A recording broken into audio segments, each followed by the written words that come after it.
Esse episódio do Fora da Política Não Há Salvação tem uma convidada especialíssima, que é a Silvia Steiner, que foi juíza no Tribunal Penal Internacional em Haia, não confundir com a Corte de Haia, são dois tribunais diferentes na mesma cidade. Foi desembargadora da Justiça Federal e hoje é pesquisadora sênior na Direito FGV de São Paulo. E é uma das principais autoridades, se não a principal autoridade no país, acerca de um tema que ganhou imensa relevância no debate público nas últimas semanas ou nos últimos dias, que é a questão do genocídio, já que o ministro do Supremo Tribunal Federal, Gilmar Mendes, fez referência à possibilidade dos militares que atuam no governo Bolsonaro e atuam particularmente na área de saúde, hoje o Ministério da Saúde está repleto de militares, deles se tornarem copartícipes do que pode vir a ser caracterizado como genocídio. A questão é, genocídio é um termo adequado nessa situação? Genocídio é uma hipérbole? Como é que nós podemos pensar esse problema e nós podemos também pensar a possibilidade de algo nessa direção avançar? Foi para isso que a Silvia Steiner foi convidada, a quem eu agradeço pela participação, dou as boas-vindas e passo a palavra. Bem-vinda, Silvia. Obrigada, Cláudia, obrigada pelo convite, é uma satisfação muito grande estar tendo essa oportunidade aqui de conversar com você. Realmente, o assunto tem sido recorrente nesses últimos dias, por conta, primeiro, das representações, ou queixas, ou denúncias, não importa como o nome que se dê, que foram enviadas ao Tribunal Penal Internacional contra o presidente Bolsonaro, mas também por conta dessa fala do ministro Gilmar Mendes, que eu acredito que o ministro conhece muito bem a lei, e acredito que tenha usado a expressão genocídio de uma forma genérica, como muitas vezes nós usamos, querendo dizer, vamos dizer, dar causa à morte de pessoas por atos ou omissões irresponsáveis, mas não creio que ele tenha se utilizado da noção legal / jurídica de genocídio, porque realmente o genocídio é uma figura penal muito específica e muito bem descrita na Convenção de Genocídio, que é de 1948, no nosso Código Penal, no Estatuto de Roma, e, portanto, é uma definição que não deixa margem a interpretações. O genocídio é aquela conduta que uma pessoa, um governo, uma organização tem de ataque a um grupo, que pode ser um grupo nacional, étnico, religioso ou racial, mas com a intenção de destruir ou de exterminar este grupo. Então, uma conduta que simplesmente seja de determinar, de ordenar ou de executar a matança de pessoas, por si só não é um genocídio. Para que seja genocídio é necessário esse dolo específico, é a intenção de exterminar um grupo. Quer dizer, não há genocídio culposo, então? Não, primeiro que não há culposo, mas a figura do genocídio exige o que a gente chama de duplo dolo. É o dolo geral, que é a intenção de matar, ou a intenção de tirar aquele grupo dos locais onde tradicionalmente habitam, e a intenção de impedir nascimentos naquele grupo, a intenção de evitar nascimentos no grupo, esse é o dolo geral. Mas exige também esse segundo dolo, que é o dolo especial, quer dizer, com o propósito com o fim de exterminar o grupo. Eu não acredito que, por mais desastrosa que seja vamos dizer, a gestão da saúde pública nesses tempos de pandemia, signifiquem que o nosso governo, em quaisquer níveis de governo, tenham esse dolo específico, a intenção de destruir a população brasileira. São 210 milhões de habitantes. Então, eu creio que é realmente uma figura de retórica. Agora, muitas vezes se aponta a situação particular dos indígenas, né? A gente tem, primeiro, uma longa discussão, enfim, movimentos e organizações que defendem o direito dos indígenas, da população negra, costumam muitas vezes falar em genocídio da população negra ou genocídio indígena no Brasil. Nós temos, parece que, 2 casos, né, em que já foi tipificado o genocídio. Um de garimpeiros, né, há uma questão de 30 anos atrás, mais ou menos, e que mataram um grupo indígena, e há um dos militares, ainda na época da ditadura, que também eventualmente teriam agido dessa maneira. Agora, esse outro uso do termo genocídio para população negra, por conta da ação da polícia, reiterada, população indígena, você acha que nesse caso é só uma figura de linguagem? Não há como, mesmo no caso dos indígenas, tendo em vista aí os vetos do presidente da República a legislação que visava assistir aos índios, tudo bem que o veto é uma prerrogativa do presidente, mas todas as ações relativas à FUNAI, você não enxerga espaço para esse tipo de atuação? Bom, aqui eu acho que é importante separar os 2 fatos que você cita. Eu vou começar pelo último, que é o tão falado genocídio contra a população negra. Nesse caso, eu também acredito que seja uma figura de retórica, na medida em que a população negra é realmente a mais visada, principalmente nas ações policiais, o negro pobre de periferia, mas também não acredito que haja uma política de Estado que tenha essa intenção especial de destruir a população negra nesse país. Nós estamos falando de 55% da população. Então, acho que aí está mais configurado, de acordo com as definições legais, eventualmente um crime contra a humanidade, que é o crime de perseguição. O crime de perseguição é você perseguir de qualquer forma, inclusive através de assassinatos seguidos, ou de lesões corporais, de detenção ilegal, de desaparecimento forçado, um grupo de pessoas. E aí se inclui, eu acho que neste caso pode-se, em tese, se incluir a questão dos ataques preferenciais contra a população negra.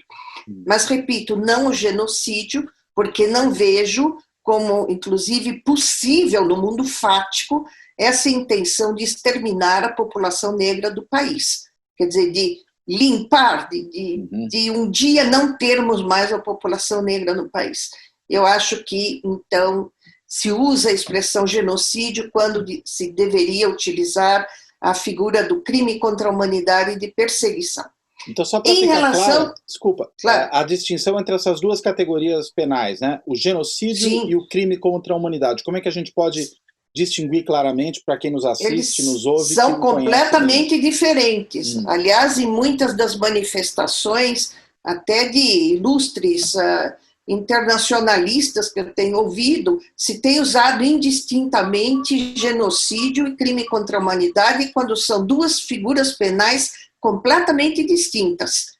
E vem assim descritos em todos os documentos internacionais: genocídio é genocídio, crime contra a humanidade são uma série de outras condutas que nada tem a ver com a intenção de destruir um grupo. São condutas também de assassinatos, de lesões corporais, de estupros, de tortura, de desaparecimento forçado, de escravidão, de violações sexuais de todo tipo, que são praticados contra uma população civil. Para os crimes contra a humanidade, é necessário provar o dolo, esse dolo geral, que eu me manifestei. Para o genocídio, tem esse plus, que é a intenção de exterminar aquele determinado grupo. E é só em razão de raça, nacionalidade, etnia ou religião. Em relação à população indígena, eu dizia, a situação já é bem diferente. A primeira representação que foi enviada ao Tribunal Penal Internacional trata de possíveis condutas tendentes ao genocídio da população indígena, mas naquela ocasião ligadas à questão ambiental, à devastação da floresta amazônica, que é o ambiente natural onde vivem comunidades indígenas inteiras. e que, se forem forçadas a sair das suas áreas de ocupação, essas comunidades se desintegram, elas realmente deixam de existir. Então, em tese, estes ataques, vamos dizer, que têm sido permitidos até com o desmonte dos órgãos de fiscalização, IBAMA, ICMBio e outros, podem, em tese, sim, configurar uma tentativa de extermínio de comunidades indígenas, para o fim de se proporcionar, vamos dizer, áreas dentro da Amazônia para garimpo, para mineração em geral, para a criação de pastos e plantações, etc. Somando-se este, que foi o objeto desta representação enviada ao tribunal em dezembro, com as novas medidas do governo federal, principalmente os vetos ao projeto de lei 1142, eu acho que já começa, em tese, se delinear uma política efetiva de extermínio de populações indígenas. Não de todos os índios do Brasil, mas de determinadas comunidades indígenas, o que, em tese, sim, poderia sugerir uma política genocida. Então, sempre que eu sou perguntada, eu faço essa ressalva, vamos dizer, quando se fala de política de saúde relativa à pandemia em geral, eu não vejo configurado, em hipótese alguma, o genocídio, e mesmo para a configuração de crime contra a humanidade, acho que teria que haver uma interpretação muito elástica. Em direito penal não se faz essa interpretação elástica. O princípio da reserva legal é uma garantia fundamental das pessoas. Mas em relação às comunidades indígenas, aquelas que têm sido mais, como se diz, mais vitimizadas, tanto pelas práticas ambientais de invasão de terras, de destruição, de matanças por garimpeiros, somando-se a isso a política governamental, por conta da pandemia, eu acho que é um quadro bastante sério e que deveria preocupar as nossas autoridades, sim. Agora, a discussão das várias possibilidades legais que cabem aí, do tipo penal que pode ser caracterizado, elas podem ocorrer em diversos lugares, né? Nós temos o Tribunal Penal Internacional em Haia, mas tem também a Corte Interamericana de Direitos Humanos, e mesmo, né, as cortes nacionais. Como você vê a possibilidade de alguma dessas ações prosperar nessas diferentes frentes?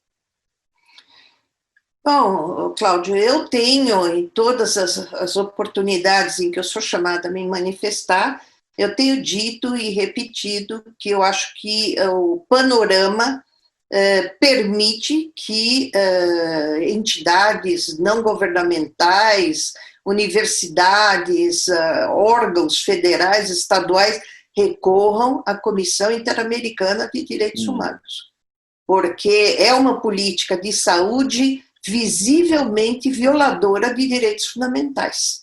O Estado tem obrigação de assegurar a saúde da sua população. Políticas, de criar e de manter políticas que assegurem a saúde da população, a saúde como um direito fundamental da pessoa humana. E em não o fazendo, não porque não pode, mas porque não quer, eu acho que já é perfeitamente cabível uma reclamação junto à Corte Interamericana de Direitos, aliás, primeiro a Comissão Interamericana de Direitos Humanos. É a comissão que vai apreciar para ver se há elementos que autorizem a remessa do caso para a Corte Interamericana. São dois níveis diferentes no mesmo âmbito territorial, no mesmo âmbito regional, melhor dizendo. A Comissão Interamericana ela funciona como um filtro, digamos assim. Ela é a que primeiro analisa as denúncias para ver se há elementos suficientes para a remessa dos casos à Corte.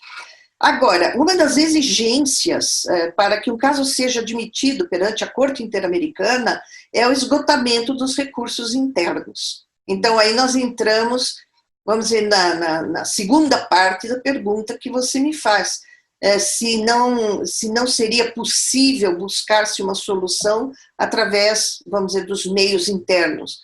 E, no meu entender, não só é possível, como é necessário, porque se nós não comprovarmos o esgotamento dos recursos internos ou a inexistência de recursos internos, ou que os recursos internos judiciais não estão à disposição, nós não conseguimos chegar até a corte. Então, nós não passamos por esse primeiro filtro.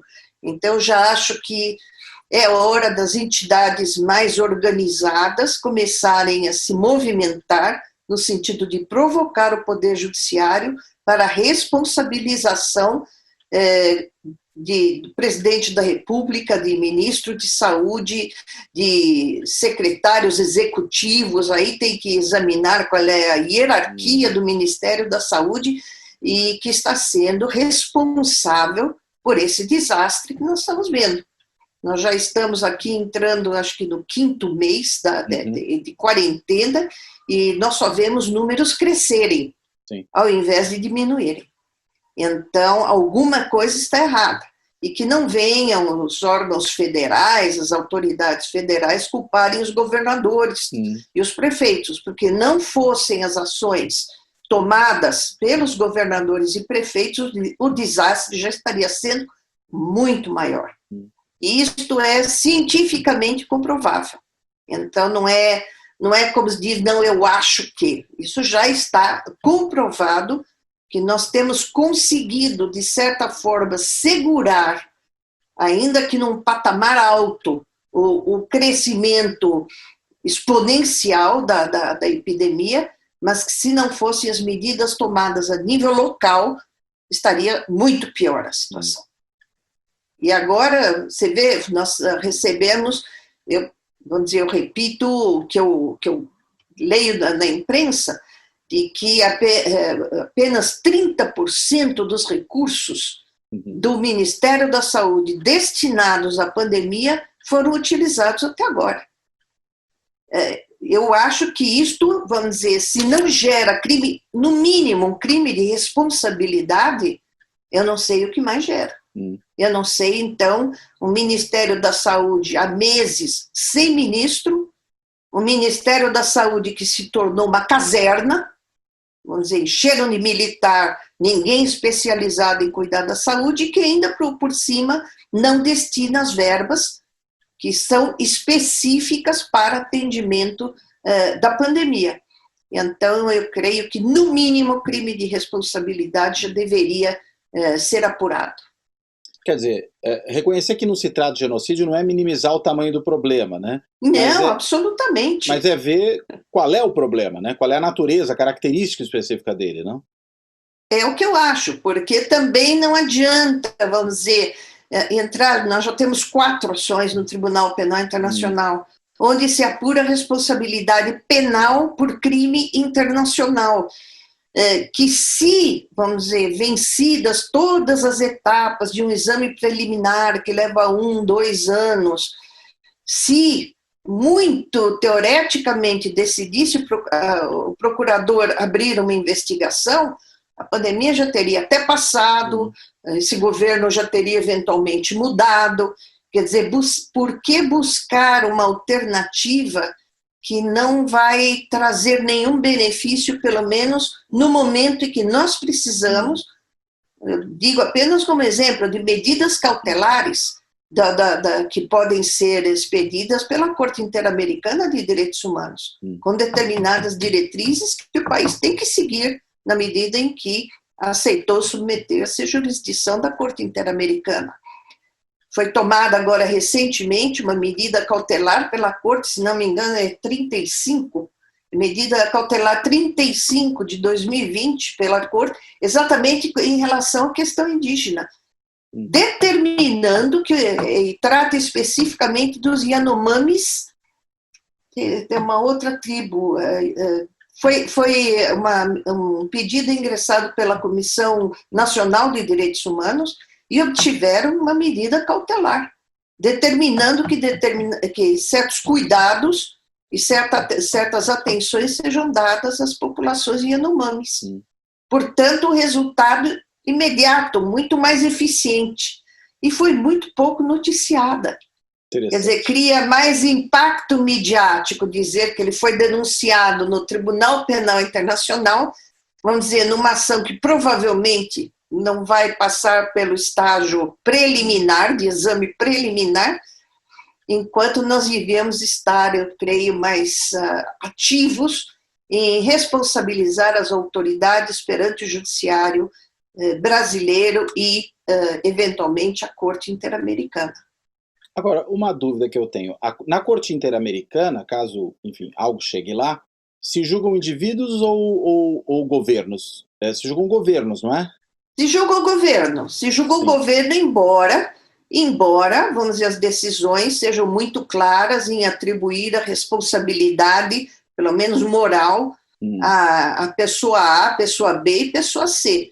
Mas, na verdade, quem é condenado é o país. O país vai ter que indenizar e vai ter que reparar danos das mais diversas formas por atos ou omissões que violaram massivamente direitos fundamentais. E essa situação que, nesse momento, como você bem apontou, Silvia, tem sido até um alívio que governos estaduais, governos municipais têm agido no sentido de minimizar a descoordenação federativa por parte da União.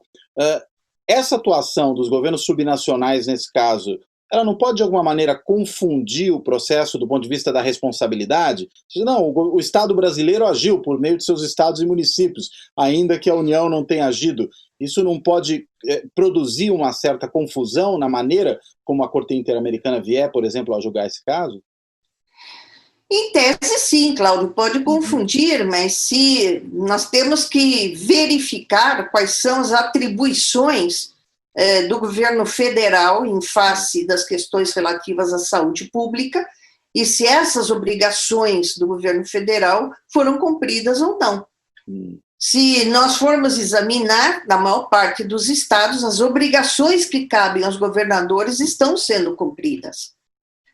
Então, isto é decorrente de lei, é decorrente da estrutura administrativa de um estado federativo, em que existem algumas competências que são exclusivas, ou da federação, ou do estado, ou do município, e outras que são concorrentes. E estas que são concorrentes, por exemplo, o de lidar com as questões relativas à saúde pública, elas não são concorrentes no sentido que cada um pode fazer o que quer, do jeito que quer, a hora que quer. O próprio Supremo Tribunal Federal já decidiu qual é a esfera de competência federal, que é exatamente a de coordenação, a de prover os recursos que sejam necessários, a de prover treinamento que seja necessário, a de obter acordos de cooperação com outros estados no que seja necessário, comprar equipamentos no que seja necessário, e a competência dos estados e municípios, que é a de regular o dia a dia, de como vão funcionar os hospitais, que médico vai atender aonde, quais são as prioridades, o que fazer para, mesmo sem licitação, dotar um hospital de mais médicos, de mais enfermeiros. Então, é mais de gestão do dia a dia, e não de gestão da política de saúde pública, que é, no meu entender, competência do governo federal. Agora, de qualquer maneira, seriam decisões que incidiriam, portanto, sobre a União, na sua esfera de competências, que porventura não estariam sendo cumpridas, mas não incidindo sobre estados e municípios que estão fazendo o que deles se espera, né? Estão, na maioria, né, Cláudio? Sim, claro. Nós sabemos que alguns... 5 mil e tantos municípios, né? Há diversos prefeitos aí, que eu até entendo a preocupação, porque, vamos dizer, na hora que a população começa a passar fome, eu acho que os governantes locais são aqueles que sentem mais de perto, sentem na pele o desespero dessa população. Então, ainda, não sei se ontem ou anteontem, eu estava vendo no noticiário, na televisão, sobre o prefeito de Caruaru, que liberou uma feira tradicional que existe em Caruaru, e as pessoas lá sendo ouvidas e dizendo, não, eu estou aqui, eu estou com medo, mas eu preciso comer, eu tenho que ganhar alguma coisa para pôr comida na mesa para os meus filhos. Então, vamos dizer, isso que eu digo, são situações locais em que se verifica, às vezes, ou por desconhecimento, ou por desespero, ou por uma tentativa, vamos dizer, de administrar o dia a dia, os prefeitos são aqueles que estão mais perto do problema. Então, eu não acredito que mesmo as omissões sejam omissões, digamos, dolosas, intencionais, como nós temos visto na esfera federal, onde nós estamos sem ministro. Sim. Nós estamos sem uma coordenação, nós estamos sem informação. A informação que é básica para permitir um planejamento científico da forma de tratamento, a forma de aproximação, a destinação de verbas, nem isso está sendo feito. Então, agora, órgãos da imprensa se unem num consórcio e elas próprias estão levantando dados. E esses dados, a obrigação era que fossem fornecidos os dados corretos pelos órgãos federais. Claro. E a mesma coisa, Cláudio, tem acontecido em outras áreas, nós sabemos disso.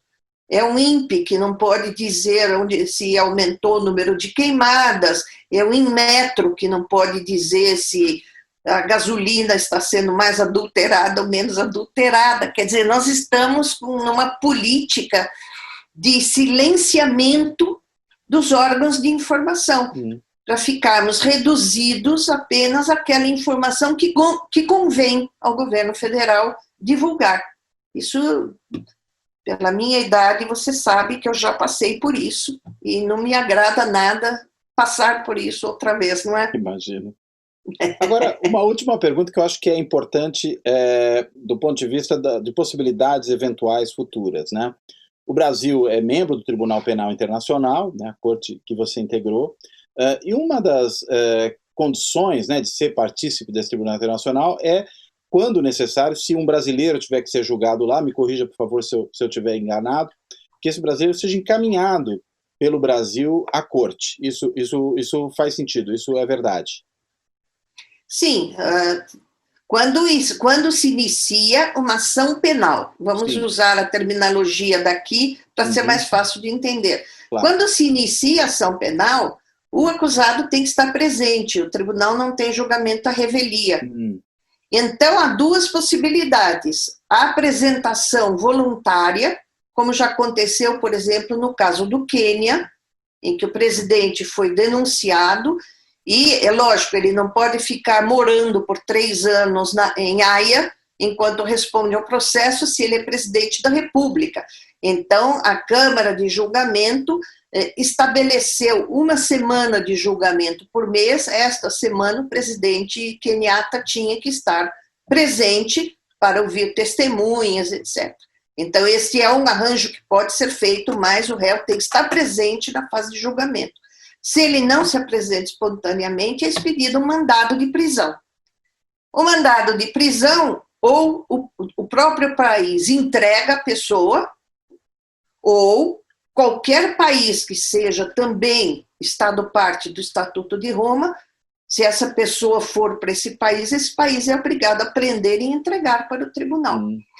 Foi o caso, por exemplo, do presidente do Sudão, al-Bashir, na época presidente em exercício, e que evidentemente não se entregou, e o Estado não entregou, e por muitos anos ele ficou limitado a só poder visitar países que não eram Estados-partes do Estatuto de Roma.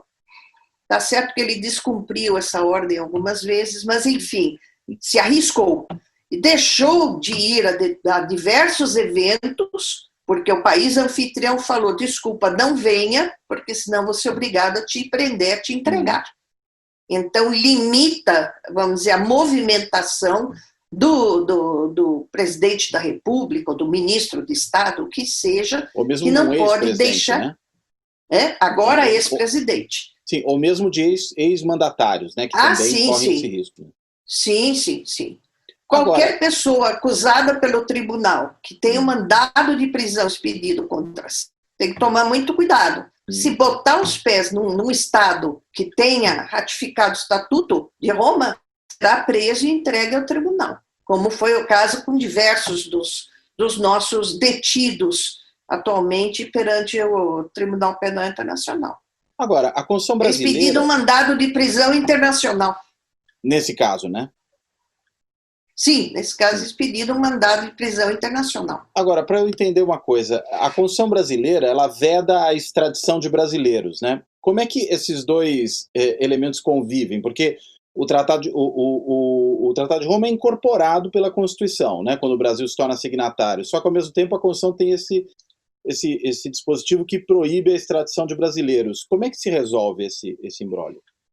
Porque, pelo menos legalmente, não se confunde extradição com a entrega.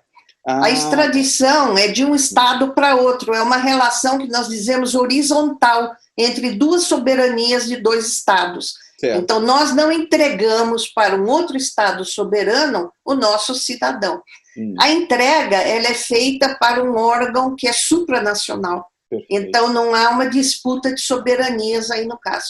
Isso já foi decidido, inclusive, pela Corte Internacional de Justiça, que é o órgão judiciário máximo das Nações Unidas, a quem cabe interpretar os tratados.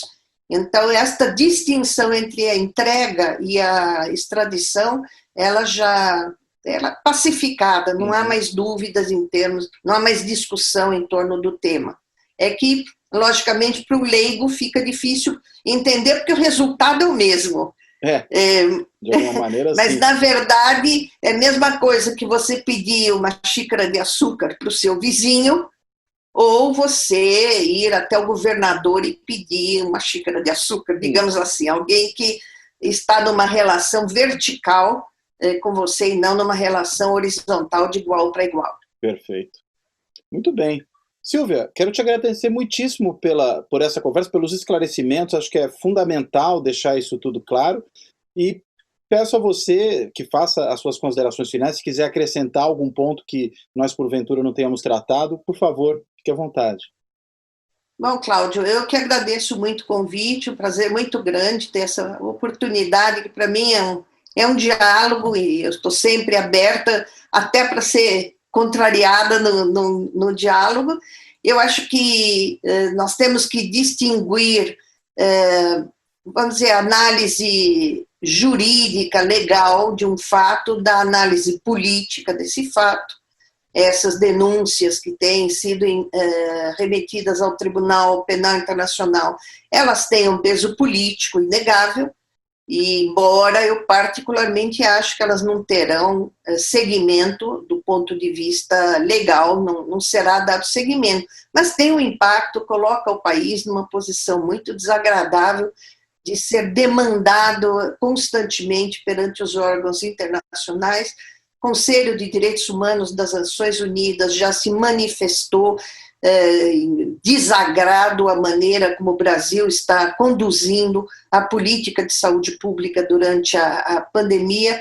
Então, tudo isso coloca o nosso país, que sempre teve um papel, vamos dizer, importante dentro do cenário internacional, nos coloca ao lado de, vamos dizer, estados bem pouco importantes, como conhecidos violadores de direitos, e perdemos com isso muito do respeito de que sempre gozamos perante os olhos da comunidade internacional. Então, eu espero que aqui, vamos dizer, nós consigamos nos organizar cada vez mais para buscar as medidas que têm que ser buscadas antes que se instaure o caos. Por enquanto, ainda está razoavelmente contido, apesar de quase 90 mil mortos que já temos na nossa conta. E para que isso não se multiplique ou não seja triplicado por conta de descaso das nossas autoridades. Então, é essa mensagem que eu espero que nós consigamos sair desta crise. Não que não venham outras, mas essa está levando muita gente boa embora e realmente nós não podemos ficar passivos, apenas assistindo, vendo a banda passar pela janela. É isso. Perfeito. Bem, muito obrigado, Silvia. Eu acho que foi muito esclarecedor, acho que é fundamental realmente deixar exatamente claro o que acontece, o que faz sentido fazer, né, qual é a ação que faz sentido nesse caso. E por aqui eu encerro, né, esse episódio do Fora da Política Não Há Salvação. Aqueles que nos ouvem no podcast, que nos assistem no YouTube, convido para que continuem nos assistindo, não deixem de se cadastrar no podcast ou no canal, e até a próxima. Se você gostou desse vídeo, não esqueça de colocar sua curtidinha aí embaixo e, claro, se inscrever no canal. Além do canal do YouTube, o Fora da Política Não Há Salvação está disponível também no podcast, em mais de 16 agregadores de podcasts. Acompanhe a gente. Um abraço, até a próxima.